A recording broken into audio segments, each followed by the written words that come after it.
से आए और आके मैंने अपने भाई को, मेरा बुआ का लड़का है, उसी का ऑटो चलाता था, उसका किराने का दुकान वहां पर है। मैं अपने भाई को जाके कहा, बैजनाथ कमाल हो गया। कहते क्या? अरे जिस काम की तलाश थी परमात्मा ने मुझे वो काम दे दिया। अरे कौन सा काम दिया बता तो सही। मैंने कहा सहारा में मैं प्रमोटर बन गया हूं। वो मेरे को नीचे से ऊपर तक देखने लगा। मैंने उसको कहा देखो अपने गांव के यहां पर हजारों लोग हैं, अरे पैसा जिंदगी इकट्ठा नहीं कर पाता है, बचा नहीं पाता है। अगर आज हमारे पास आके अगर वो पैसा देना शुरू कर दे, 100, 200, 500 रुपये, आवाज मेरी जा रही है? पीछे नहीं जा रही क्या? आ रही है? कोई बात नहीं, बिना माइक के भी काम चल जाएगा। यानी कि वो कहे मेरे को कि तू ये बता, सहारा कंपनी बढ़िया है, ये सबको पैसा दे देती है, दे देगी, तू ये बता लोगों का पैसा लेगा क्या? तू लोगों को पैसा जो जमा कराएगा 5 साल टिक के उसका पैसा जमा कर पाएगा? हर 6 महीने के बाद तू काम बदल देता है, हर 6 महीने के बाद तू काम बदल देता है। ये सब धंधा छोड़, तू ऑटो चला, अपना जिंदगी खराब मत कर। मैंने पूरा डेडिकेशन से कहा कि मैं करूंगा और यही करूंगा, क्योंकि मेरे अंदर में डिसीजन पावर मेरा इतना स्ट्रॉन्ग परमात्मा ने बनाया। धन्यवाद करता हूं परमपिता परमेश्वर को कि डिसीजन लेने में मैं टाइम नहीं लगा। ये मेरे अंदर में क्वालिटी है, और जो डिसीजन लेता हूं उसके सामने अगर पहाड़ दिया जाए उसको भी चीरना उमेश कुमार में करता हूं। मैंने जब उनको कहा अपने भाई को, मेरा भाई विरोध किया, मैंने कहा ज्वाइन कर लिया हूं तो करके दिखाऊंगा, और नतीजा हुआ कि मैंने काम करना शुरू किया। 15 दिन तक मैंने दिन भर प्लान समझा देता था, लोग पैसा देने के लिए तैयार हो जाता था, उसके दुकान में जाता था सौदा लेने, वो एक ही बात कहता था, तुमने इसको समझाया है क्या? तो हाँ बता रहा था सारा के बारे में। कहते पैसा मत जमा कराना, सब डुबा देगा तुम्हारा पैसा, पैसा उसे मत देना उसको, नहीं तो बाद में कहेगा तुम्हारा भाई है, तुम मेरे को दे, मेरे को कहेगा। शाम में फिर उसके पास जाते थे, कहते भैया बजट नहीं बन रहा है, मैं नहीं दूंगा। 15 दिन 17 दिन बीत गया, एक भी आदमी खाता नहीं खुलवाया। 17वें दिन जब ब्रांच में गए तो जेके आनंद साहब अपने ऑफिस में बुलाए और मेरे को बोले, उमेश तेरे बस का ये काम नहीं है, तू छोड़ के चला जा, तेरे बस का नहीं है ये काम, तू नहीं कर सकता, तू जाके ऑटो चला ले।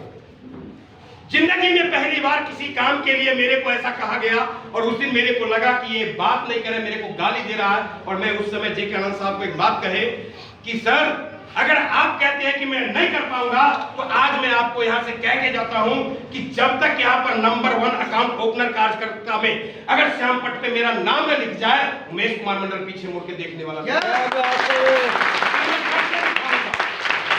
जब मैं ये बात बोला, वो कहते हैं तेरे जैसे 100 आदमी आके बोला होगा मेरे पास, और बोल के जब बाहर गया दोबारा हमारे ऑफिस में नहीं आया हूं। मैंने कहा वो उमेश कुमार मंडल नहीं है, वो आपको करके दिखाएंगे।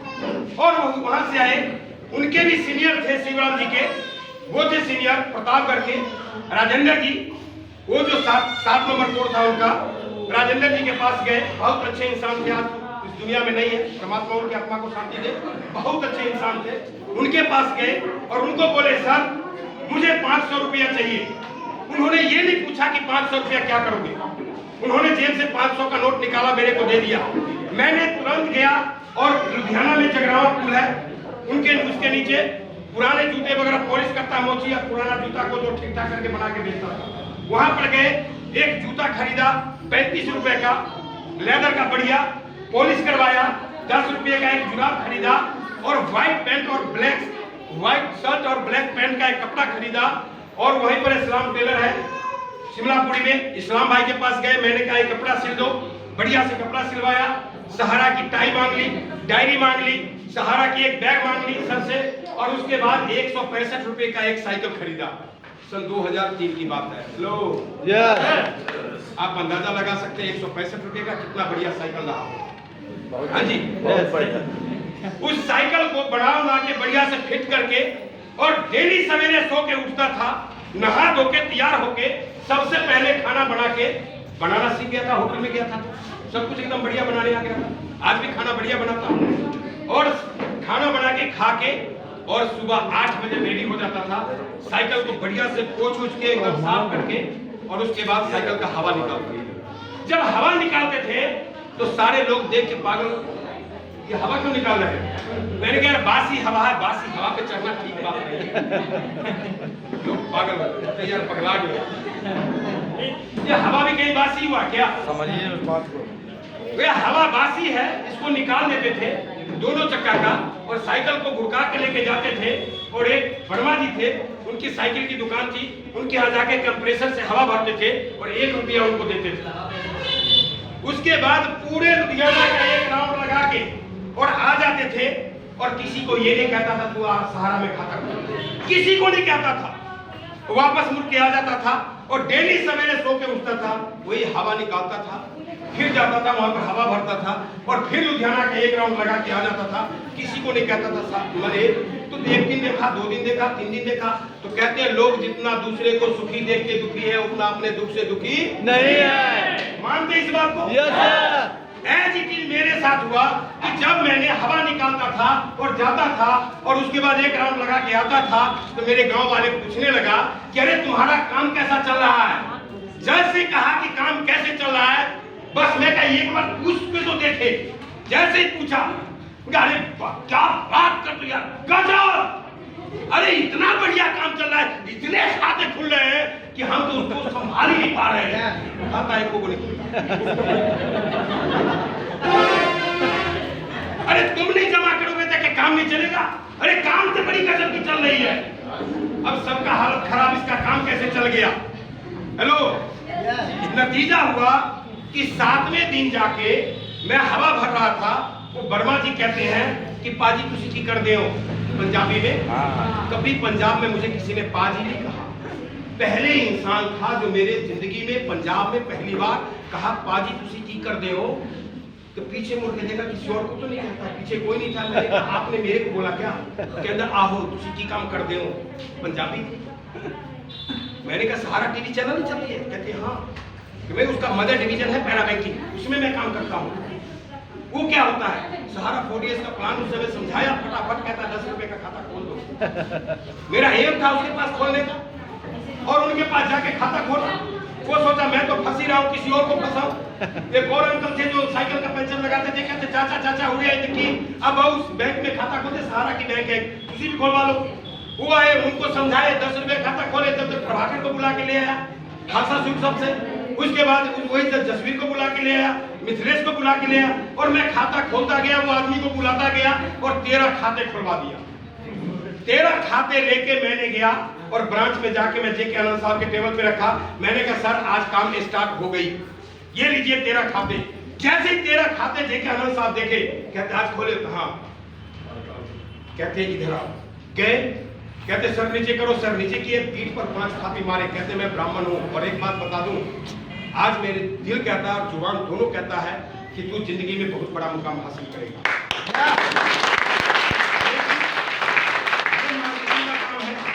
इसमें 3 बातों को ध्यान रखना। 3 बातों को ध्यान रखना, मार्केटिंग में तुम कामयाब हो जाओगे। सबसे पहला चीज कि कंपनी के बताए बगैर अपनी मर्जी से कोई चीज एक्स्ट्रा मत बताना, नंबर 1। नंबर 2, जो लोग पैसा तुझे दे रहा है वो पैसा तुझे नहीं कंपनी को दे रहा है। वो पैसा उठाना और कंपनी को दे देना। घर में बेटा बीमार हो, माँ बीमार हो, पत्नी बीमार हो, पिताजी बीमार हो, उसमें पैसा खर्च मत करना। चाहे 10% ब्याज पे लेके उसको इलाज करा लेना, लेकिन ये पैसा खर्च नहीं करना, ये दे देना, कंपनी आपको उचित मजदूरी दे देगा। मैंने कहा ओके। और तीसरा उन्होंने कहा कि ये बिजनेस घर घर में जाके होती है, हर घर में बेटी बहू बहन है, अपनी आंख और जुबान को कंट्रोल में रखना। Hello, yes sir. लोग बेडरूम में तुमको बैठाएगा। मैंने कहा सर दिमाग में नहीं, दिल में गांठ लगा लिया और पूरी जीवन बना कर रखा। और उस वक्त मैंने 13 पासबुक तैयार कर दिया, सब मिलके मेरा दिया वो रसीद काट के। और मैंने जब लेके गया उनको देने के लिए, जब सबको, तो मैंने दे के पासबुक दिखाया और मैं कहा पासबुक ये है, रसीद आपका ये है, मगर नहीं दूंगा। कहते क्यों नहीं दोगे? मैंने कहा इसलिए नहीं दूंगा कि मुझे यहाँ पर कोई नहीं जानता, मुझे आप जानते हो। मुझे 2 खाते दे दो, मैं दे दूंगा। 13 आदमी से 2-2 खाते लिया और लगभग 26-27 खाते हुआ। वो खाते लेके फिर मैंने शाम को पहुंचा करीब 3-4 बजे, और मैं गया वहां पर दिया। कहते ये मैं कभी खोल के लाया। हेलो, सारे जो है खाते लेके गए और तुरंत फटाफट उसका पासबुक वगैरह बना दिए। फिर उसके बाद मैंने वो लेके आया, फिर उन लोगों के पास गया और मैंने कहा भैया जब तक 2 खाते नहीं दोगे मैं आपको नहीं दूंगा पासबुक रसीद। 2 खाते मेरे को चाहिए बस, आपसे और कुछ नहीं चाहिए। 2 खाते दे दो, मैं आपको पासबुक रसीद दे देता हूँ, ये मेरे हाथ में है। मेरे को ये कोई यहाँ पर कोई जानता नहीं और आपका मैंने ये खाता को रेगुलर करना है और पूरी जीवन आपके साथ चलना है तो आपको मुझे 2 आदमी देना पड़ेगा, चाहे जहां मर्जी दो। फिर सबसे 2 खाते लिया और नतीजा हुआ कि 7 दिन में मैंने 10, 20, 50, 100, 200 नहीं, मैंने टोटल 480 अकाउंट खोला। हेलो, और जेके आनंद साहब नंबर 1 अकाउंट ओपनर कार्यकर्ता में मेरा जो है श्यामपट पे लगा दिया। सहारा श्री का मीटिंग अटेंड करने का मौका मिल गया लखनऊ में। जो एरिया मैनेजर योगेश वाजपेयी जी थे उनके हाथों ट्रॉफी मेरे को मिल गया। इतना काम चला, इतना काम चला, इतना काम चला। मैंने कहा उमेश कुमार मंडल, अरे तूने जो चाहता था सब यही सहारा में तेरे को मिल जाएगा। इतना जोश आई, लेकिन कहते ऊपर वाले का जब मंजूर नहीं होता ना तो कोई ना कोई रास्ता और दिखा देता है। और 1.25 लाख रुपया कलेक्शन का था। एक कमरे में रहते थे 10 बंदे और मेरा पूरा बैग ही चोरी हो गया। हेलो, और उस वक्त ना तो मुझे ब्रांच साथ दिया, न मेरा वहां कोई आदमी साथ दिया, यहां तक कि मेरा साइकिल छीन लिया, मुझे बांध के एक बंदा घर में रख दिया, एक सरदार जी मुझे बांध के रखा, 2-4 थप्पड़ भी मारा और कहा बिहारी सारे ऐसे होते हैं जो पैसे जब होते हैं तो लेके भागने के चक्कर में होते हैं। तू पैसा लेके भाग जाएगा, तू पैसा दे दे तब तेरे को छोड़ूंगा। अब सोचिए क्या हालात मेरे ऊपर हुआ होगा। उस वक्त उस लड़के के पिताजी आए, सरदार जी जब वो देखे उसको पता चला कि मेरे को बांध के रखा है तो वो जाके खोले, बेटे को डांटे, कहते हैं जा तो तू दोस्त मत कह। कितना रुपया दिया था? 25,000 रुपया दिया था। कहते कोई बात नहीं, 25,000 रुपया मैं दूंगा, लेकिन अगर इसको मैं तुमको बेटा कहूँ तो इसको भी बेटा कहता था, क्या हो गया अगर 25,000 रुपया ऐसे माने को चोरी हो गया? कहते बेटा आओ, बैठा के चाय पिलाया। उन्होंने फिर मेरे को छोड़ा अपनी गारंटी पे और बोला कि कोई बात नहीं, अगर इसको नहीं मिलेगा तो मैं दूंगा पैसा। उनके पिताजी अपने बेटे को बोला और वो मेरे को छोड़े। साइकिल मेरा छीन लिया, वो साइकिल आज तक नहीं मैं लेने गया और मैंने कहा एक आदमी को पैसा दूंगा। वहीं पर फिर से दिहाड़ी करना शुरू किए। अमीन भाई अपने साथ मेरे को लिए, मोहम्मद अमीन मिस्त्री जी हैं सीतामढ़ी बिहार के, वो कोई नहीं मेरे को रखता था। अमीन भाई कहे कि चल मैं, तू तेरा भाई हूँ, तू मेरा भाई है, तू मेरे साथ रह। उनके साथ में टाइप पत्थर का काम करने लगे और उस वक्त मेरे घर से एक चिट्ठी आया कि तुम्हारी मां बचने वाली नहीं है। जब मैं चिट्ठी पढ़ा तो मैं समझ गया किसी ने जाके बता दिया होगा। मैंने, अमीन भाई बोलते हैं कि क्या पता है सही हो, तू जाओ। मैंने कहा नहीं जाऊंगा तो कि मेरे को कोई जाने नहीं देगा। उनका बेटा जावेद जो है बैग लेके चोरी से गया के स्टेशन और मैं काम पर से स्टेशन पे गया और चोरी से मैंने भाग के गांव गया। वहां गया, मेरी माताजी ठीक थी। मैं पिताजी से पूछा, मेरे पिताजी बोले तू कलकत्ता, दिल्ली, मद्रास भी जाके कमा सकता है, पंजाब छोड़ दे। मैंने कहा अगर मैंने पूरे बिहार को सम्मान दिला नहीं सकता तो गाली सुनाने का हक नहीं है। मैं अगर नहीं जाऊंगा तो पूरे बिहार को गाली देगा कि बिहारी ऐसे होता है और वो मेरे को पसंद नहीं है। मैं जाऊंगा तो वहीं जाऊंगा। कहते तू अगर वहां जाएगा तो ब्रीफकेस घर से उठाए मेरा और बाहर फेंक दिए। कहते अपनी घरवाली को और बच्चे को लेके जा। उस स्थिति में अपने बच्चे और परिवार को लेके फिर वहीं लुधियाना गए। लुधियाना में गए तो रायबरेली के रहने वाले बलेश्वर प्रसाद मौर्य जी, धन्यवाद करता हूँ कि वो शख्स ऐसे हस्ती जिन्होंने मेरे को शरण दिया। उनके घर में मैं किराए पे रहा और उसके बाद वहां से काम करना शुरू किया। अमीन भाई के साथ काम करते थे और काम करते करते नवंबर 2004 की बात है, आरसीएम बिजनेस उनके घर में आया था जिनके घर में हम काम करने गए थे। और उन्होंने मेरे को बताया कि भैया, जब आए तो कहते भैया तुम्हारा नाम क्या है। जैसे ही पूछता था नाम क्या है तो मेरी जोश कभी कम नहीं होती थी। मैं जोश में आके मैं बोला, सर मेरा नाम उमेश कुमार मंडल है, समस्तीपुर जिला बिहार का रहने वाला हूँ, बहुत सारा काम किया हूँ, अमीर बनने की ख्वाहिश तो बहुत है लेकिन काम में कोई ढंग का नहीं मिलता है। मिलता भी है तो ऊपर वाले साथ नहीं देता है। सर बताइए क्या बात है। कहते तेरे लायक काम आया है, अगर तू ये काम को सीख लिया, समझ लिया तो तेरी जिंदगी बदल जाएगी। मैं कहा पक्का? कहते पक्का। मैंने कहा फिर बातें कोई नहीं, चलो बताओ। कहते अभी नहीं बताऊंगा, मेरी दुकान पे आना, होलसेल किराने की दुकान उनका, शाम को 5 बजे छुटा, दिन में उनके साथ काम करते थे, रात में जो है ऑटो चलाते थे। मैंने सुबह 8 बजे से लेकर रात के 12 बजे तक बिजी था। जब मैं शाम को उनके पास गया और जाके जब मैंने प्लान सुना, पूरा आरसीएम का प्लान A to Z बताया, मेरे को बहुत बढ़िया लगा, गजब। लेकिन लास्ट में उन्होंने एक बात किया क्या कि कहते हैं कि तू यहाँ पे है और तू अपने साथ 2 आदमी को ले आया, ये 2 को ले आएगा, ये 2 को ले आएगा, ये आगे 2 लाएगा, ऐसे तुम्हारा एक नेटवर्क का निर्माण होगा। और जब तुम्हारा नेटवर्क बनेगा, सारे मिलके अगर खरीदारी करेगा, तुम्हारा एक टर्नओवर बहुत बड़ा होगा, और टर्नओवर बड़ा होगा, लाखों रुपया महीना का आएगा। लेकिन जैसे ही गोला बनाए, जितनी आरसीएम का प्लान समझाए थे, सारा प्लान दिमाग से रिवर्स हो गया। मैंने कहा समझ गया, ये मेंबर बनाने वाली ये स्कीम है और ये मेरे को बेवकूफ बना रहे हैं, और मैं बेवकूफ बनने वाला नहीं हूं। मैंने कहा सर ये सब काम अपने पास मैं नहीं कर सकता इस काम को।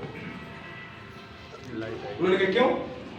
मैंने कहा बाबूजी 1 घंटा समय मेरा बर्बाद कर दिया। 1 घंटा हम ऑटो चला रहे थे तो 20-25 रुपया कमा लेते, आप वो 20-25 रुपया भी खराब करवा दिया। मैं रोटी का डब्बा उठाया और वहां से भागा। घर आए, मेरी घरवाली पूछती है कमरे पर आए तो क्या हुआ, आज बड़ा लेट आए, टाइम लगा दिए क्या? मैंने कहा नहीं, वो बाबूजी कोई कंपनी के बारे में, जैसे कंपनी की बात थी मेरी घरवाली कहती है फिर कंपनी के चक्कर में पड़ गए क्या? मैंने कहा यार इतना मैं बुद्धिमान हो चुका हूँ कि अब भगवान भी मुझे आके समझाएगा ना, तो मैं कोई कंपनी समझने वाला नहीं हूँ, चिंता मत करो, मैं कोई कंपनी के चक्कर में पड़ने वाला नहीं, चाहे जो मर्जी हो जाए, मैं नहीं समझ सकता कंपनी। अगले दिन फिर मजबूरी थी कि उन्हीं के यहाँ काम करने जाना, फिर पहुंच गए। जैसे ही काम करने के लिए उनके यहाँ गए और थोड़ा सा 2-4 को टाइम नहीं काटा होगा, सेट किया होगा, वो पहुंच गए पीछे से। कहते भैया क्या हाल चाल है? मैंने कहा बहुत बढ़िया। क्या बना कल जो बताया था? मैंने कहा क्या? आरसीएम। मैंने कहा बाबूजी जाओ यहाँ से, और झूठ मूठ के चक्कर में सब बात मेरे पास मत लगे। वो पूरा समझाने, मैंने कहा मैं सुनना ही नहीं। दिन भर वो समझाए, उनको भगा दिए, मैंने कोई बात नहीं सुना।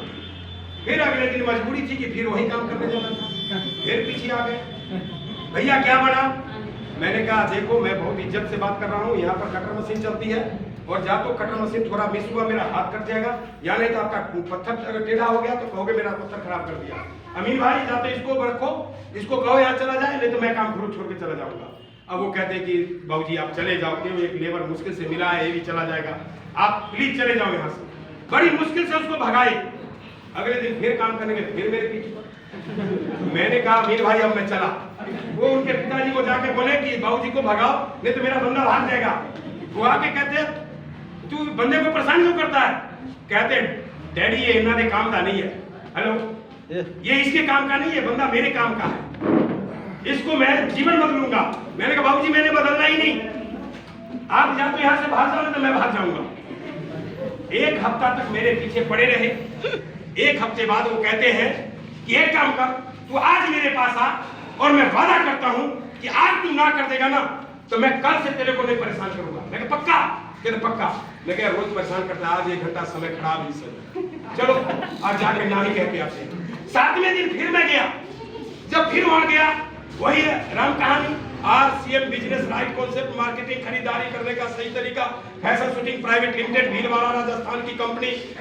सन 1977 से कपड़े की व्यवसाय कर रही थी। सन 1986 में कपड़ा बनाने में टॉप 10 में इंडिया में आई। न्यू मैन और सिटी लाइफ के नाम से इनका कपड़ा मार्केट में आता था। सलमान खान इनके कपड़े का प्रचार करता था, और इनका कपड़ा जो है बड़े बड़े उद्योगपति जो है आज उनके कपड़ा पहन के और अपने आप को गौरवान्वित महसूस करते थे। इतना गजब का ब्रांड, और उस ब्रांड को छोड़ के 1 अगस्त सन 2000 को सीधा लॉक करके डायरेक्ट सेलिंग में आया, और सीधा कस्टमर से कंपनी को डायरेक्ट कपड़ा बेचना शुरू कर दिए। एक कपड़े से शुरुआत की, सारी हिस्ट्री बताई। हेलो यस, सब मैंने सुना, लेकिन सिर्फ इधर से सुनता था, इधर से निकलता था, क्योंकि मेरे को पता था कि लास्ट में उनको जवाब हमने क्या देना। 1 घंटा तक प्लान दिए, फिर गोला बना डाला शुरू कर दिए, फिर मन खराब हुआ, फिर कहे हमने बनाओ चाहे कुछ भी बनाओ, हमने कौन सा तुम्हारा करना है। हेलो यस, इतना बड़ा ताला लगा रखे। जब वो प्लान पूरा हो गया तब वो कहते हैं कि भैया बताओ अब कैसा लगा। मैं क्या सच बताऊं? कहते सच बताना। मैंने सब बकवास और आपने वादा किया था कि अब मैं परेशान नहीं करूंगा, कल से आप मेरे को परेशान नहीं करोगे। और मैं चला आया, मैं वहां से निकल पड़ा। जैसे ही दुकान से चला, गेट पर गए, कहते भैया 2 मिनट और टाइम दोगे? मेरा मैंने कहा अगर 2 मिनट टाइम नहीं दूंगा तो कल फिर दिमाग चल।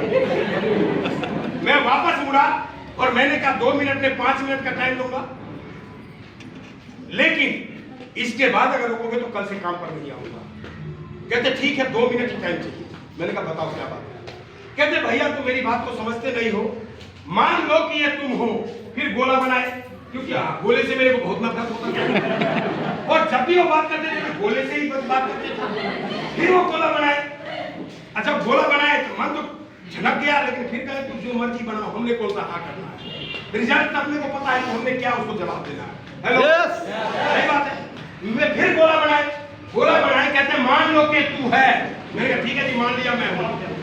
ब्रह्मा जी ने लिख दिया सारी जीवन तू मेहनत करो, दाल रोटी मिलेगा, इससे ज्यादा तुझे मिलने वाला नहीं है, ये तेरे किस्मत में लिखा गया है। लेकिन भूल से तू आरसीएम बिजनेस ज्वाइन कर लेता है और आरसीएम बिजनेस ज्वाइन करने के बाद हेलो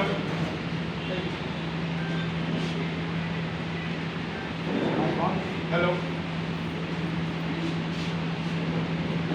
आरसीएम बिजनेस ज्वाइन करने के बाद अगर तुमने यहां से सामान खरीद के खाते हो तो सबसे पहला फायदा होगा कि यहां से आपको शुद्ध सामान मिलेगा।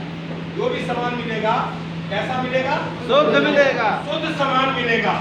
और कहते हैं हमारे बुजुर्गों ने कहा, बड़े बड़े साइंस का आता है, सभी का कहना है, बड़े बड़े आध्यात्मिक गुरु का कहना है कि जैसा आपका खुराक होगा वैसा स्वस्थ का निर्माण होगा। सही बात गलत है? yes, अगर आपकी खुराक अच्छी है तो स्वास्थ्य अच्छा है, खुराक गलत है तो स्वास्थ्य गलत है। सही बात गलत है? yes, उन्होंने मेरे को कहा शुद्ध सामान मिलेगा। दूसरी बात है उन्होंने कहा कि शुद्ध सामान खाओगे तो तुम्हारे परिवार का स्वास्थ्य जो है ये स्वास्थ्य बहुत बढ़िया रहेगा, स्वास्थ्य कभी खराब नहीं होगा। और तीसरा फायदा उन्होंने बताया कि अगर लगातार इस काम में लगे रहे, लगातार तुम खरीदारी करता रहा, सिर्फ अपना आईडी नंबर बचा के रखा और लगातार खरीदारी करता रहा और लोगों से जब समय मिला अगर तुम्हें बात करता रहा तो 1 महीने बाद, 2 महीने बाद, 5 महीने बाद, 10 महीने बाद, 1 साल बाद, 2 साल बाद, 5 साल बाद, 10 साल बाद, कभी भी 10 साल बाद कभी भी अगर ये 2 आदमी अगर मिल गया जो पढ़ा लिखा हो, पर्सनालिटी बढ़िया हो, जिनके पास पैसा हो, जिनके पास रिलेशन बढ़िया हो, पहचान वाला आदमी हो, अगर ये 2 आदमी मिल गया और ये दोनों आदमी मिलके अगर आरसीएम से अगर 1 लाख रुपया महीना ये कमाएगा, 1 लाख रुपया महीना ये कमाएगा, उमेश कुमार मंडल तेरी ब्रह्मा जी का लिखा हुआ किस्मत की लकीर भी मिटा देगा। यहाँ पर 1.5 लाख रुपया आने से दुनिया की कोई ताकत तुझे नहीं। उन्होंने बताया कि यहाँ पे अपनी किस्मत से किस्मत नहीं बनती, यहाँ पर लोगों की किस्मत से किस्मत बनती है। आपको सिर्फ इतना काम करना है अपने जीवन में कि कोई किस्मत वाला आदमी को तलाशना है।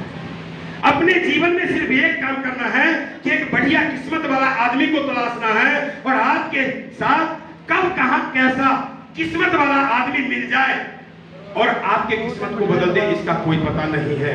जैसे ये बात कहे मेरे दिमाग में बड़ी जोरों से क्लिक की।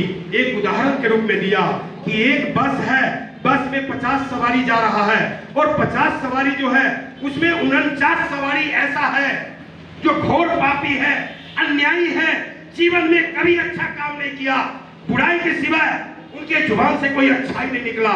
लेकिन उसमें एक ऐसे व्यक्ति बैठा हुआ है जिनकी श्रद्धा वो परमपिता परमेश्वर के साथ जुड़ा हुआ है और उन्हीं के साथ वो जीता है, उन्हीं के साथ वो सोता है, उन्हीं के साथ वो खाता है। अगर ऐसे शख्स अगर उस बस में बैठा हुआ है तो क्या वो बस को कुछ होगा? उस एक सज्जन व्यक्ति की वजह से 49 पापी भी तर जाएगा और जहां है वहां मंजिल पर पहुंच जाएगा।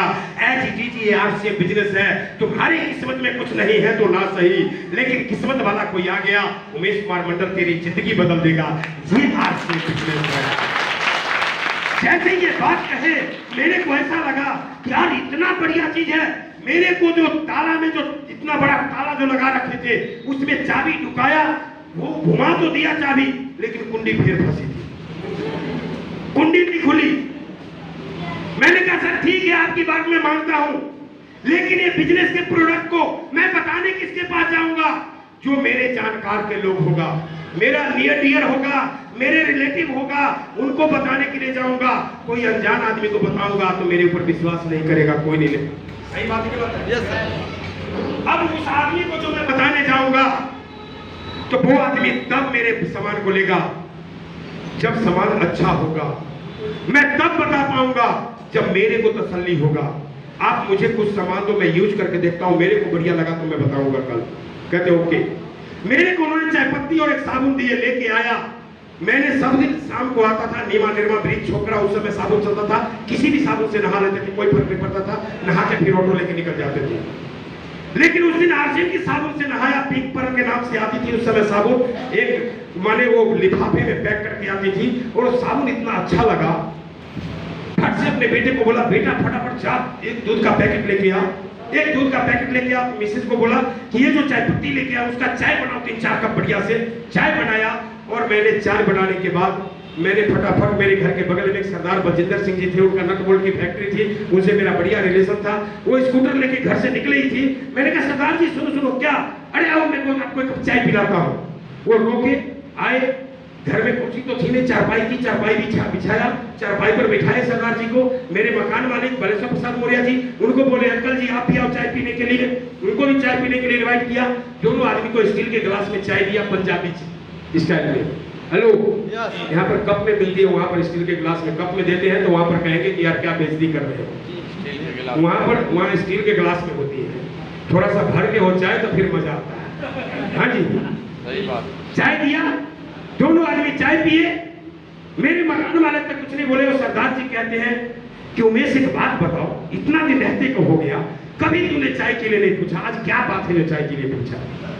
होता है ना, अचानक अगर किसी को पूछ लीजिए तो सवाल करता है। मैंने कहा सरदार जी सब दिन चाय पीते हैं, आप स्वाद गमते हैं, मुझे ये बताओ कि चाय का स्वाद कैसा है? तो चाय तो बड़ी गजब है, कहां से लाए हो? मैंने कहा 1 हफ्ता से। कहते हैं जिस काम को आप ना करना चाहो, जो काम से आप दूर भागो, वो बात आपको जल्दी समझ में आएगी। हाँ जी, और जिसको आप एक्सेप्ट करने का प्रयास करो, वो जल्दी दिमाग में नहीं आएगी। ये प्रकृति का नियम है। और मैंने हफ्ते भर से वो प्लान समझा रहा था, और मैं क्या कर रहा था? भाग रहा था।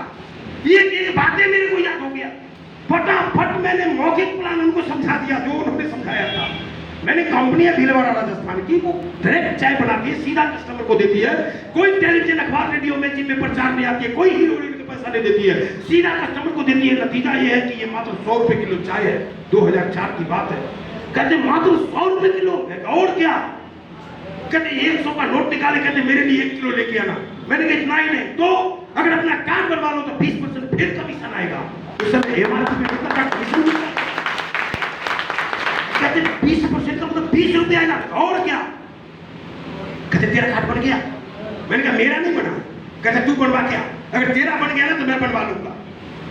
मेरे मकान वाले कहते हैं हाँ तू बनवा क्या, तेरा बन गया तो मैं बनवा लूंगा। मेरे को कितने आदमी तलाशने के लिए कहा था? हेलो, और कितने मिल गए? एक मेरे मकान मालिक, एक उनके घर के बगल में सरदार जी। मैंने कहा उमेश कुमार मंडल, मकान मालिक जो हमारे बलेश्वर प्रसाद मौर्य जी, 7 भाई है, और 7 भाई 7 हौजरी में काम करते हैं। एक हौजरी में कम से कम 3 से 4 हजार आदमी काम करता है, तो कम से कम नहीं ज्यादा तो 30-35 हजार आदमी तक का नेटवर्क तो वहाँ है। yes. और एक है ये हमारे सरदार जी, जिनकी नट बोल्ट की फैक्ट्री है। ये हीरो साइकिल को, KW को, नीलम साइकिल को, अर्पण साइकिल को, भूगल साइकिल है उसको, GS एस्टेट को, वहाँ की जो जितनी बड़ी बड़ी फॉर्में हैं सबकी नट की सप्लाई करते हैं। सबका नट ये बनाते हैं, हीरो साइकिल का नट वो बनाते हैं। कहीं ये आदमी को अगर पकड़ लिया जाए, एक तरफ लगा दो सरदार जी को, एक तरफ लगा दो मकान मालिक को, उमेश कुमार मंडल, ये दोनों करोड़पति, तो तू तो अपने आप हो जाएगा करोड़पति। सारी रात में कैलकुलेशन में लगा रह गया, नींद नहीं आई मेरे को। सवेरे हुआ, फटाफट सो के उठा, नहाया धोया नहीं, फ्रेश हुआ, मैं पहुंच गया और जाके उनके दुकान पर बैठा। वो आए नहीं दुकान पे, मैं आधा घंटा वेट करता रहा। आधे घंटे बाद हाथ में चाबी का छल्ला लिए आ रहे हैं। आया जैसे, मैं कहा बाबूजी नमस्कार। कहते नमस्कार, क्या बात है? मैं कहा बाबूजी वो कंपनी बता रहे थे आरसीएम। हाँ देखो बाबूजी मेरे को ज्वाइन करना है। कहते पहले दुकान खोल लो। मैं खोल लो। उन्होंने दुकान खोला। दुकान खोलने के बाद मैंने कहा बाबूजी बैठते हैं। कहते पहले झाड़ू तो लगा लेने दे। जो इंसान जीवन में कभी दुकान में झाड़ू नहीं लगाया था, वो आदमी अपने हाथों में झाड़ू उठाया और दुकान में झाड़ू लगाना शुरू कर दिया। आराम से झाड़ू लगाए, मैं पीछे पीछे वो झाड़ू लगा रहे हैं। झाड़ू लगाया हो गया। मैं कहा बाबूजी अब तो कहो। कहते यार रुक जाओ, दाल की, चावल की, आटे की बोरी थी, उसका मुंह मोड़ने लग गए, मुंह समय सीधा करने लग गए। मैंने कहा बाबूजी। कहते रहे काम तो करने दे। मेरे को दिमाग कर रही, आदमी जो मेरे पीछे 8 दिन से पड़ा हुआ था, आज मैं इसके पीछे पड़ा हुआ, ये मेरी बात सुन क्यों नहीं रहा? अब मैं बाबूजी बाबूजी कर रहा हूँ, पीछे पीछे वो आगे आगे काम कर रहे हैं। जब सारा कुछ किया हो गया, आधे घंटे तक घुमाया। आधे घंटे बाद जब मैं कहा बाबूजी अब तो सुनो। कहते थोड़ा तकरी बट्टा धो लेता हूँ यार। तकरी बट्टा धोने लग गए। जब धोया हो गया, मैं कहा हो गया। कहते थोड़ा पूजा कर लो। फिर अगरबत्ती जलाए, भगवान को अगरबत्ती दिखाना शुरू कर दी। जब पूजा पाठ किया हो गया, 45 मिनट मेरे को अपने साथ पीछे पीछे घुमाया। जो आदमी मेरे पीछे 8 दिन पड़ा रहा, वो मेरे को पीछे पीछे घुमाया। उसके बाद कहते हैं बैठे, कहते हैं अब बता क्या तू कहता है। मैंने कहा बाबूजी जो कंपनी बताई थी आरसीएम। हाँ देखो मैं बहुत गरीब आदमी, मेरे पास पैसा नहीं है।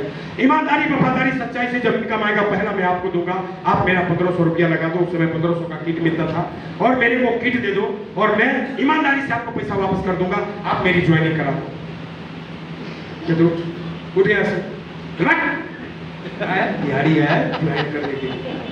चलो तेरी बिहारियों की औकात है कि तू मजदूरी ही करेगा, इससे ऊपर तू कभी उठ नहीं सकता।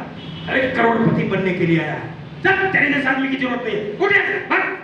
इतना गुस्सा होके गाली भी निकाले हुए है। कहा यार ये आदमी एक हफ्ता मेरे पीछे पड़ा था, आज ये आदमी के पीछे मैं पड़ा हूँ, ये आदमी धक्के मार के बाहर निकाल रहा है। कहता तेरे बस का नहीं, तू नहीं कर सकता। जब तू 1500 रुपया नहीं निकाल सकता, तेरी की औकात है कि तू लाखों रुपया कमा लेगा। चल बाहर निकल, तेरे जैसे आदमी की जरूरत नहीं है। उस समय मेरे को समझ में एक बात आई कि जब तक ये बातें मेरे को समझ में नहीं आई थी, तब तक वो मेरे पीछे पड़ा हुआ था। हेलो, मैसेज क्या है कि जब तक आप किसी के पास जाते हैं, उनको ये आरसीएम समझ में नहीं आती, तब तक आप उसके पीछे पड़े रहेंगे। हेलो, जिस दिन उनको समझ में आ गई ना, वो आपके पीछे पड़ जाएंगे। ये उमेश कुमार मंडल का काम था। और नतीजा हुआ कि उस वक्त मैंने सोचा कि आज अगर मैं ज्वाइन करूंगा, किसी को नहीं ज्वाइन कराया, मुझे यहां ज्वाइन करा देगा। अगर मैंने ज्वाइन नहीं किया, ये करोड़पति आदमी है, ये अपने दोस्त मित्र रिश्तेदार इसका करोड़पति होगा, उसको ज्वाइन कराएगा। अगर 10-20 लोगों को ज्वाइन करा दिया तो मेरे को फिर यहां लगाएगा, मेरा बेनिफिट ये सब उठाएगा। अगर मैं सबका बेनिफिट लेना है तो बाद में भी करना है, आज ही क्यों न कर लिया जाए। हेलो, और नतीजा हुआ कि उस वक्त मैं भाग के अपने गांव वाले के पास गया। मैं कहा भैया देख, घर में बहुत बड़ी इमरजेंसी हो गई, 1500 रुपया है तो चला दे। एक आदमी ने 500 रुपया दिया, एक आदमी 300 रुपया दिया, एक आदमी 700 रुपया दिया। 500 और 300 रुपया ऐसे उधार मिल गया। 700 रुपया मुझे 10 रुपये सैकड़ा ब्याज पर मिला, और वो रुपया लेके जाके मैंने किट खरीदा, और किट खरीद के मैंने ज्वाइन किया। और ज्वाइन करने के बाद बड़ी जोशों में फिर ज्वाइन किया। बड़ा खुश हुआ मेरे सीनियर, और वो कहने लगे कि अब तू एकदम बेफिक्र हो जा, तेरा हर दुख मेरा, तेरा हर फील्ड मेरा, तू जो कहेगा वो मैं तेरे साथ रहूंगा और तुमको कामयाबी पर पहुंचा के रहूंगा। मैं क्या शुक्र है किसी आदमी ने कोई इतना जिम्मेदारी दिया, और मैं क्या करूंगा काम। और दिन भर मेरे को पूरा मोटिवेट किया, पूरा गुब्बारा के जैसे फूल गया। और मैंने शाम के टाइम प्रोडक्ट बैग में लिया, और लेके मैंने शाम को ऑटो चलाने नहीं गया, और मैंने चला गया बैग लेके घूमने के लिए लोगों के पास। और लोगों के पास गया तो पाँव में प्लास्टिक का टूटा हुआ चप्पल, कुर्ता पैजामा, कंधे पर काले बैग, 2.5 मीटर का पन्ना सर में बांधे, हाथ में रोटी का डब्बा। और मैं लोगों को कहता था गजब का प्रोडक्ट है, और ये प्रोडक्ट खाओ, लाखों रुपया महीना इनकम आएगा। लोग मेरे को ऐसे करके देखता था, इस आदमी का होलिया हालात ऐसा है कि इसका सामान कैसा होगा। हेलो, लोग ये नहीं कहता था कि मैं नहीं करूंगा, लोग ये कहता था कि तू भी छोड़ दे। हेलो, पूरा हवा निकाल दिया, सुई नहीं सुआ मारता था, लगा कि नहीं ये अपने बस का नहीं है। अगले दिन गए, मैं कहा बाबूजी ये अपने बस का नहीं है, मैं नहीं कर पाऊंगा, ये सब धंधा बेकार है, ये सब छोड़ो।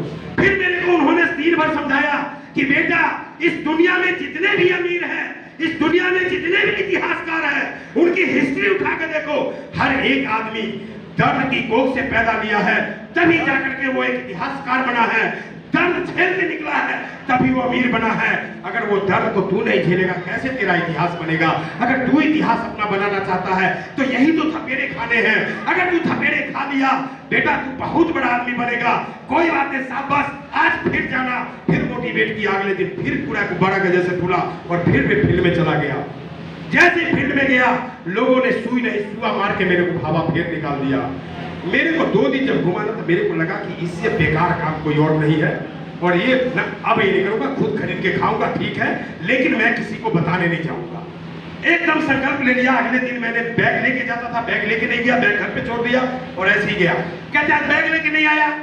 मैंने कहा बाबूजी कट जो है ना बेकार, करीब 25-30 लोगों से मिला, एक भी आदमी ये नहीं कहा कि तू एक गिलास पानी पी ले, पानी के लिए भी नहीं पूछा। अब बात करते हैं काम, ये मैं नहीं करूंगा तो नहीं करूंगा, अब रहने दो, मैं खुद खाऊंगा, बस किसी को बताऊंगा नहीं। अगले दिन फिर मेरे को मोटिवेट किए कि अरे पाकिस्तान से आदमी इंडिया में आया और इंडिया में आके वो आदमी जो पाकिस्तान से इंडिया में आके एक साइकिल का पंचर लगाता था, एक भाई साइकिल का चैन ठोक ठोक के बनाता था, 925 की दुकान एक अमृतसर में, एक लुधियाने में, और वो चलाने वाला आदमी धीरे धीरे धीरे धीरे वो आदमी एक साइकिल का फ्रेम तैयार किया, उस फ्रेम का नाम दिया हीरो। आज वो दुनिया छोड़ा है। जब ओपी मुंजाल तो 50,000 करोड़ का साम्राज्य छोड़ के गया और पूरे दुनिया में हीरो राज कर रहा है। बेटा किसी काम को करते हो तो लगातार करो, मन लगा के करो, बीच में छोड़ो मत। ये ऐसा काम है तेरी जिंदगी बदल जाएगी। एक आदमी जो लुधियाने में तांगा चलाता था, तांगा चला चला के 2 पैसा इकट्ठा करता था और पैसा इकट्ठा कर करके वो आदमी ने अपने जीवन में एक साइकिल का फ्रेम तैयार किया। वो साइकिल का नाम दिया A1। आज A1 साइकिल का जो मालिक है आज कभी तांगा चलाया करता था, आज पूरे दुनिया में नाम कर रहा है। जब ऐसे लोगों का उदाहरण देना शुरू किया मेरे को भी एनर्जी आई। मैं कहा जरूर जाऊंगा, फिर फील्ड में जाऊंगा। वहां से आया, बैग उठाया, फिर जोश में जाके करीब 40-50-60 लोगों से फिर मिला। हेलो, फिर उन लोगों ने सुना नहीं, फिर थपेड़े मार के वापस कर दिया, सारी जोश निकाल दिया। फिर मजबूरी थी। देखिए आज अगर मैं आपके बीच में हूं, इसका मेन कारण क्या है? यहां पर बैठा हर एक आदमी इमरान जा सकते हैं, लेकिन करना क्या पड़ेगा? मेरे को ऊपर वाले ने मजबूरी बना दिया था कि मैं अपने अपलाइन के घर में काम करने जाता था, इसलिए रोज जाना होता था, रोज संपर्क में था। और यहाँ पर क्या होता है कि एक आदमी को ज्वाइन कराते हैं और अगले दिन संपर्क ही नहीं करते हैं। 2 महीने बाद उसको पूछते हैं कि भैया पिछले महीने खरीदारी हुई थी, इस महीने होगा कि नहीं होगा? हेलो, जबकि एक आदमी को ज्वाइन कराने के बाद उनसे डेली संपर्क बनाना है, डेली आधा घंटा समय देना है। जब तक कि वो आदमी कोई अच्छी मुकाम तक नहीं पहुंच जाए, जब तक वो प्लान देना नहीं सीख जाए, जब तक वो लोगों से बातें करना नहीं सीख जाए, उसको छोड़ना हमारे लिए अच्छी बात नहीं। क्योंकि मेरे साथ हुआ एवं प्रकार से लगातार मैंने 15 दिन तक मैंने फील्ड में घूमता रहा। 15 दिन में एक भी आदमी मुझे नहीं ऐसा मिला जो ये कहता कि एक टूथपेस्ट दे दे या एक चाय पत्ती दे दे। एक भी आदमी नहीं मिला। 15 दिन बाद जाके एक आदमी 15 दिन के बाद जाके जब मैंने अपने सीनियर के पास गया, मैंने कहा बाबूजी अब मैं नहीं करूंगा, पक्का ठान लिया, ऑटो चलाऊंगा। ऑटो 15 दिन में चलाते पता नहीं कितना कमा लेता, आपके चक्कर में ऑटो चलाना भी छोड़ दिया। वो तब कहते हैं कि बेटा अब तू मेरी ट्रेनिंग में पास हो गया, अब तुझे करोड़पति बनने से कोई नहीं रोक सकता। मेरा दिमाग खराब, आदमी एक भी नहीं जुड़ा। सीनियर कहता तू करोड़पति बनने से रुक नहीं सकता, तेरी ट्रेनिंग पूरा हो गई, एक को आदमी ज्वाइन नहीं किया। मुझे एक बात बताओ, ये बेवकूफ बनाने वाला काम है कि नहीं है? एक भी आदमी ज्वाइन नहीं हुआ, 15 दिन समय खराब हुआ, 15 दिन ऑटो चलाना छोड़ दिया, अब कहते हैं कि तुझे करोड़पति बनने से कोई नहीं रोक सकता। हेलो, उस समय मेरे को लगा कि हमें सबसे बड़ा बेवकूफ इस धरती पे कोई है तो मैं हूं इसके नजर में, और मैं बेवकूफ बन रहा हूं। मैंने कहा आज के बाद अब मेरे को कुछ मत बताना। नतीजा हुआ अगले दिन मेरे को उन्होंने कहा कि अगले दिन तो अपने घर पे एक मीटिंग रख। अपने घर पे एक होम मीटिंग रखे। उस होम मीटिंग में मैं 10 लोगों को बुलाया, वो आए और मीटिंग दिए। उस मीटिंग में 5 लोग ज्वाइन कर गए। जब 5 लोग ज्वाइन किया मेरा दिमाग खराब। मेरे 15 दिन में भाग भाग परेशान था, एक को नहीं ज्वाइन किया। एक होम मीटिंग में 5 लोग, मेरे काम ही बड़ा आसान है। फिर मैंने उन 5 लोगों को कहा भैया तू भी अपने अपने घर पे हफ्ता में 1 दिन मीटिंग रख। और मैं सीनियर बोला कि इसके घर पे मीटिंग करना है। अब होम मीटिंग डेली शाम को होम मीटिंग हर एक होम मीटिंग से कम 4 से 5 ज्वाइनिंग। हर एक होम मीटिंग में 4 से 5 ज्वाइनिंग। नेक्स्ट मंथ में 35 ज्वाइनिंग निकाला। हेलो उसके अगले महीने में लगभग 150 ज्वाइनिंग हुई। फिर अगले महीने में जब ज्वाइनिंग की सिलसिला यूं हुई लगभग 400-500 आदमी ज्वाइनिंग हुई। नतीजा हुआ कि पहले महीने का चेक जो मेरा आया था वो 693 था, दूसरे महीने का चेक 282 था। हेलो जब 693 का चेक है बड़ा खुश हुए, 282 है। इस महीने में 35 ज्वाइनिंग कराया था। कितने कराया था? 35। और इनकम कितना आया? और 5 ज्वाइनिंग हुआ था, कितना आया? 693। करना चाहिए कि छोड़ देना चाहिए? उस वक्त मेरे पास 2 विकल्प था, या तो मैं इसको छोड़ दूं या दूसरा विकल्प था कि मैं अपने अपलाइन से जाके पूछूं कितना क्यों आया। और ऊपर वाले ने मेरे को सद्बुद्धि दी कि मैंने अपलाइन से पूछने गया कि ऐसा क्यों हुआ। तब उन्होंने कहा तू एक ही लाइन में बिजनेस किया है, दूसरा लाइन तो किया नहीं। अगर दूसरा लाइन किया नहीं तो तुम्हारा कहाँ होगा। इसका स्लेब होता है 10,000, 20,000, 40,000, 70,000, जैसे अभी हमारे मोरिया जी ने यहाँ पर बुला रहे थे। हेलो सही बात है। जब वो बताए जब इस स्लेब के बारे में, तब जाकर के मेरे को समझ में आई। मैंने कहा ये पहले क्यों नहीं बताया आपने? कहते पहले बताता तो तेरे को समझ में नहीं आता। कहते हैं दुनिया के हर चीज ठोकर लगने से टूट जाती है, लेकिन इंसान एक ऐसा जीव है इस धरती पे जो बिना ठोकर लगे नहीं संवरता है। जब ठोकर लगता है तो जल्दी बात समझ में आती है। और ये ठोकर मेरे को लगा। सारा कैलकुलेशन, इनकम कैलकुलेशन मेरे को समझाए। जैसे कि अभी अलका जी ने आप लोगों को मार्केटिंग प्लान बताया, कितने लोगों को अच्छा लगा प्लान? अच्छा सब लोगों को समझ में आ गया। क्या बात है। एक बार अलका जी के लिए जबरदस्त वाली जबरदस्ती वाली नहीं, बर्दाश्त वाली जबरदस्त वाली ताली होनी चाहिए। हाथ उठा के जिसके पास जोरदार ताली होनी चाहिए। वो प्लान जब बताया गया, जब ये सारा सिस्टम में, जब प्लान पहले बताया गया दिमाग में नहीं घुसा, लेकिन जिस दिन 282 का चेक आया ना, सारा प्लान दिमाग में घट जाता था कि भाई अब ये धोखा दूसरी बार मेरे साथ होना नहीं चाहिए। और सारा एकदम क्लियर हुआ। उसके बाद नेक्स्ट मंथ में जब काम किए, जब 150 ज्वाइनिंग आई, सीधा इनकम मेरी ये 282 से बढ़ के 1,000, 2,000, 3,000, 4,000, 5,000, 6,000 नहीं, सीधा 12,100 की इनकम आई। उस महीने में मैंने साइकिल खरीदा। अगले महीने में 15,473 का चेक आया। चौथे महीने में, उस महीने में मैंने एक नोकिया का 5110 मोबाइल खरीदा और एक पुराना सा साइकिल खरीदा, बढ़िया साइकिल खरीदा। और साइकिल खरीदा तो साइकिल लेके मैंने मिठाई का डब्बा लेके अपने सीनियर के पास गया। मैंने कहा सर नया साइकिल खरीद के लाया हूँ, मिठाई का डब्बा। बिहारी साइकिल खरीद के लाया। मैंने कहा देखो जीवन में नया साइकिल अपने घर में कभी किसी ने नहीं खरीदा सर। कहते यार तेरे को मैं कार का इंतजार कर रहा हूँ, तू साइकिल लेके मिठाई का डब्बा लेके आया। मैंने कहा आपके लिए साइकिल छोटा होगा, लेकिन मेरे लिए साइकिल जीवन में बहुत बड़ा चीज है। साइकिल खरीदा था तो मिठाई का डब्बा मैंने बांटा था। अगले महीने में मैंने तुरंत 22,000 का चेक आया। उसके अगले महीने में डायरेक्ट 6% रॉयल्टी होती थी। उस वक्त 6% रॉयल्टी हुआ। 29,648 का इनकम था। उस महीने में टीवीएस विक्टर जीएक्स मोटरसाइकिल लेके आया। 9वें महीने में बिजली का काम हुआ।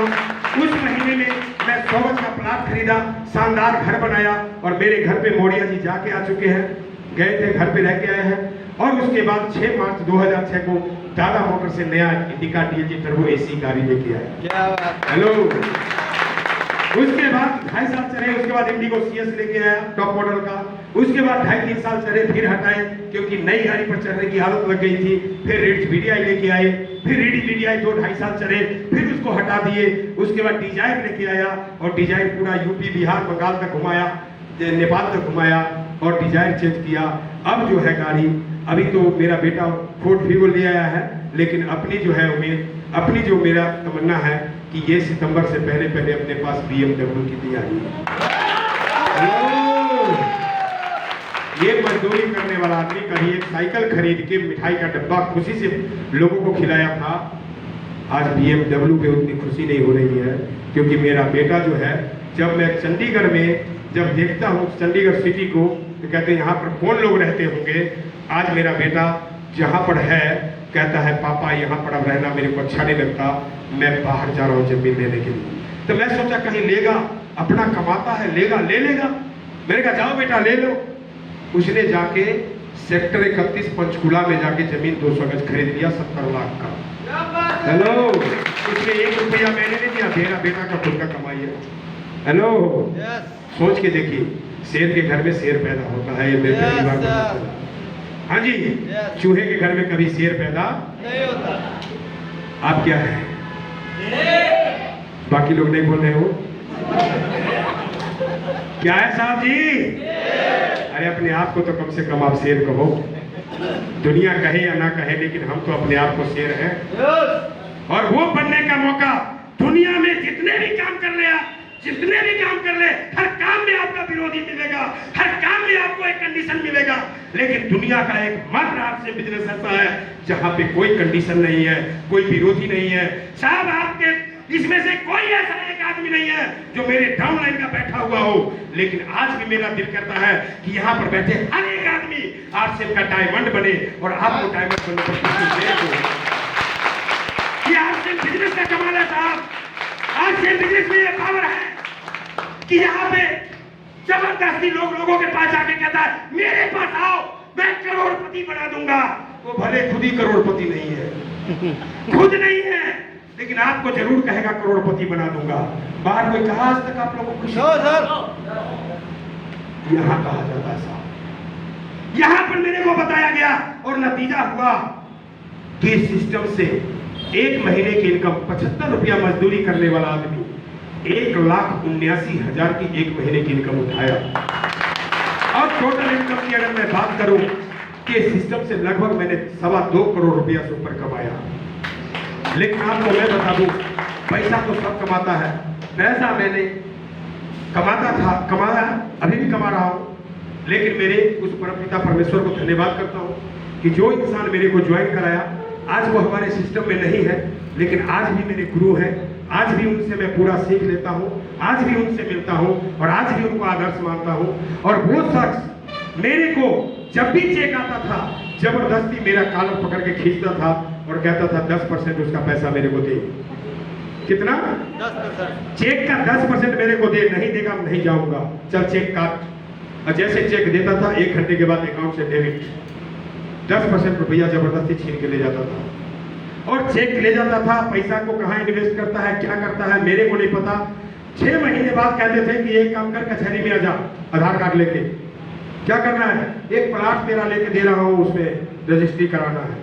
वहां पर जाते थे, पता चला 50 गज का प्लाट है, पता चला 100 गज का प्लाट है, वो रजिस्ट्री करा के मेरे को रजिस्ट्री पकड़ा देते। ऐसे कर करके मेरे को 750 गज का प्लाट लुधियाना में मेरे सीनियर ने खरीद दिया 10% पैसा रोक के।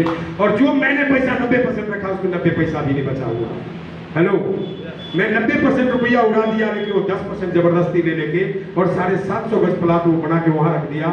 और इसमें से कुछ पैसा बचा के गांव में गया, और गांव में गया तो एक नदी, पूरा नदी के किनारे बहुत बड़ा झील था, उसमें जो है 2 एकड़ जमीन किसी का था, जबरदस्ती बेच रहा था। मेरे को आया, कहता हूँ बेच, जमीन लेना है। तो कितना है? तो 2 एकड़। कितना लोगे? 1 लाख रुपया। मैंने कहा 1 लाख रुपया बहुत है, 1 लाख रुपया बहुत है, मैं नहीं दूंगा। पानी का जमीन कौन देगा 2 एकड़ का? तो होते होते 80,000 में फाइनल हुआ। मैं 80,000 रुपया दिया, जमीन रजिस्ट्री करा के। मेरे पिताजी बहुत गाली दिए कि तू पानी में जमीन खरीद लिया, 2 एकड़ क्या होगा उस जमीन का? और संजोग हुआ उसी साल में पानी सूख गया। पानी सूख गया, जेसीबी लगाया, 80,000 और खर्चा कर दिया और 20 फुट गहरा करवा के और चारों तरफ से बेड बांध दिया। कब? सन 2008 में। और उस पर पौधा लगा दिया और उसमें हर साल 1.5 से 2 लाख रुपए की मच्छी जो है पकड़ा जाता है। मेरे पिताजी ना मच्छी डालते हैं न मच्छी निकालते हैं। बाढ़ आती है वो भर जाता है, बाढ़ जाती है कोई आ जाता है मल्लाह आके अपना सौदा कर लेता है कि कितना रुपया लोगे, कभी 1.5 लाख कभी 2 लाख रुपया देता है और साल का उनका सूखा कमाई मेरे पिताजी का 1.5-2 लाख का हो गया। हेलो, सोच के देखो, आरसीएम बिजनेस से पैसा आता है उसको छोड़ दो एक साइड में। उसके बाद मेरे पास खेती करने के लिए गांव में जमीन नहीं था। मैंने गया धीरे धीरे 6.25 एकड़ जमीन खेती करने वाला खरीदा बिहार में और उसके बाद आरसीएम से पावर ट्रैक 7 ट्रैक्टर लेके पिताजी को दिया। मेरे पिताजी 62 साल की उम्र में उन्होंने मोटरसाइकिल चलाना सीखा और उन्होंने 72 साल की उम्र में ट्रैक्टर चलाना सीखा और 74 साल की उम्र में उनको कार में घर पर छोड़ के आ गया। 78 साल की उम्र में आज वो कार से घूमते हैं। गांव वाले लोग कहते हैं तुम्हारे बेटा को रुपया का पेड़ लग गया हाथ। हेलो, कितने लोग चाहते हैं कि मेरा ऐसा हो?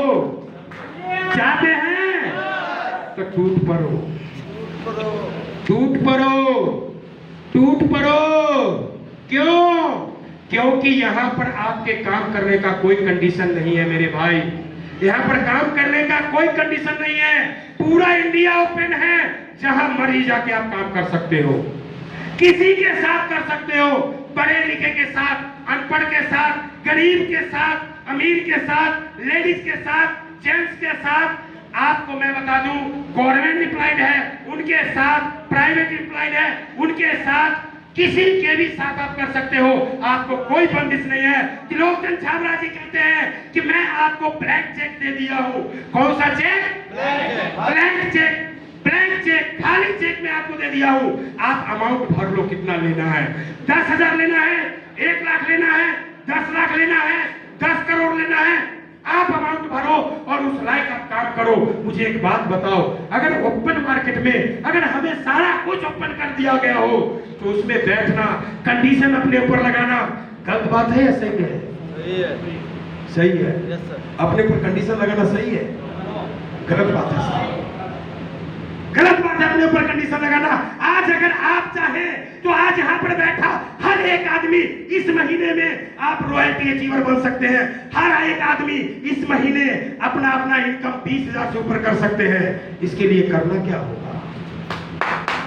हेलो, बस एक चीज को समझना है। अभी अलका जी ने इतना बेहतरीन ढंग से आप लोगों को प्लान बताए, प्लान बताए, सभी आदमी क्या समझ में आई? आपको मैं बता दूं साहब, हाथ उठाने से समझ में नहीं आती है, हाथ उठाने से समझ में नहीं आती है।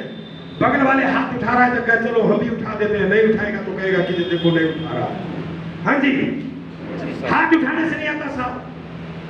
आप जिस इंडस्ट्री में है, इस इंडस्ट्री का नाम है राइट कॉन्सेप्ट मार्केटिंग। ये राइट कॉन्सेप्ट मार्केटिंग। अभी हम अगर किसी के पास जाते हैं, मुझे कोई पूछता है कि आप क्या करते हो, तो मैं गर्व से कहता हूं मैं राइट कॉन्सेप्ट मार्केटिंग करता हूं। वो आदमी का दिमाग खराब हो जाता है, राइट कॉन्सेप्ट मार्केटिंग ये क्या होता है?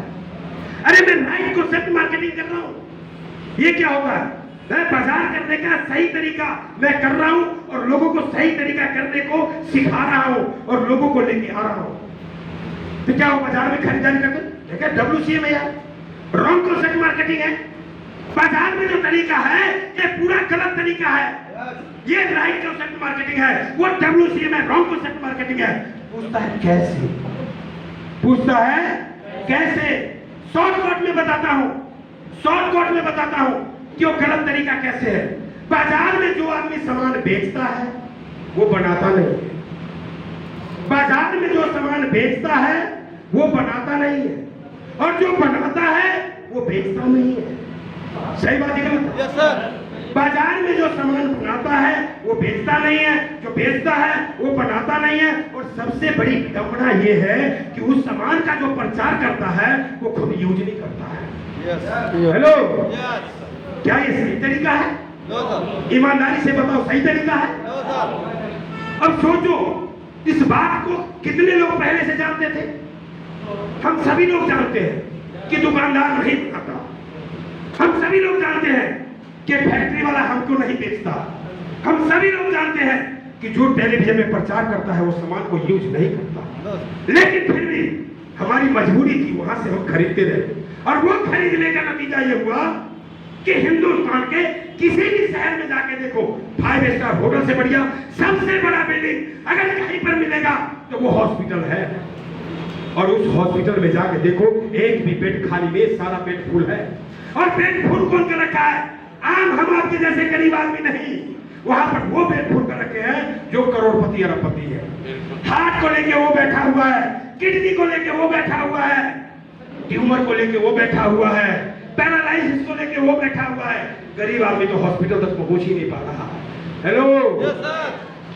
और वो आदमी ऐसे वैसे सामान नहीं खाते साहब, बड़े बड़े मॉल से ब्रांडेड सामान खाते हैं। इसका मतलब है कि ब्रांडेड सामान ही सबसे ज्यादा डुप्लीकेट है। हेलो। तभी तो वो हॉस्पिटल में है। अभी भी अगर खोपड़ी में ना घुसे तो किसी डॉक्टर से जाकर चेक करवाना पड़ेगा कि भैया इतने बड़े बड़े हॉस्पिटल में बड़े बड़े लोग पेट फूल कर रखा है। और एक उमेश कुमार मंडल पंजाब से आया बिहारी था और वो समझा रहा था कि वो तरीका गलत है, राइट कॉन्सेप्ट कर लो, आपकी जीवन बदल जाएगी, आपका परिवार शुद्ध और स्वस्थ हो जाएगा। मेरे को खोपड़ी में घुस नहीं रहा, जा चेक करके बता दो। हेलो। ये चेक करवाना पड़ेगा साहब जी। ये जो है आरसीएम, ये राइट कॉन्सेप्ट मार्केटिंग है। यहां पर जो सामान बनाता है वही बेचता है। यहां पर जो सामान बनाता है वही बेचता है और यूज जो करता है वही प्रचार करता है। यहां पर प्रचार करने वाला बाहर के लोग नहीं है। गलत तो नहीं बता रहा हूं? तो कहां से खरीदारी करना चाहिए? बाकी लोग नहीं बोल रहे हैं, वो